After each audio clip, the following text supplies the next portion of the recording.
iyo bilicda magaalada Boorama imika muxuu yahay qorshaha labaad ee idinku xiga ee aad ku horumarinaysaan degmadani Boorama in korqaasa bilicda magaalada ayaan laga bixi karinba hadda jiingadaha marka aan dhamayno waxa la doonayaa haddana halkii jiingadaha laga dumiyay si bilicdeedu u soo baxdo markaa wadaniga in la soo dhigo haduu la yiraahdo inta ka hadhayna dawladda hoose ay damaanad qaado laakiin qof kasta waxa ku waajiba 2 mitir oo hortiisa ah inuu soo dhiso oo marka soo dhigo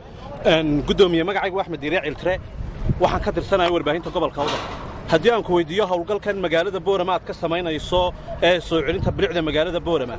waxa ka daran oo dhibaatada ay taaganay tahay in dhulkii Boorama la isku haysto xabado la isku ridayo askar maalin dhawaato lagu dhaawacay sida nagu maqaalaa kolka intaad hawlgal ay amnigiina faraha uu ka baxayo kolka intaad hawlgalkan aad adoon ku gaar xataa wariyaasha kale kulama qabaan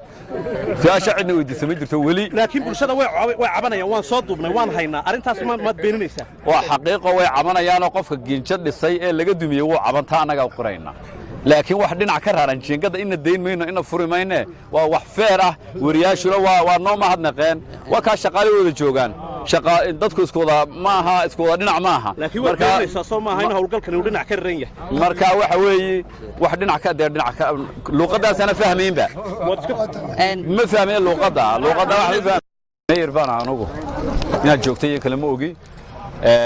halkii aan hawsha kaga tagay aan ugu imi ama meeyarkii iga dambeeyay uu soo gaarsiiyay uunba waa sida sheegaysa war runaan ka sii wadnaa waxaan ugu tala galnay wixii wanaagsan oo dhan inaan qabanno qofkii hore wuxuu qabtay mas'uulkii hore inaan anaguna halkan ka sii wadno waa runta halkii baan ka sii bilaabayna hawlgalkaagu laakiin wadamo dhaafsanay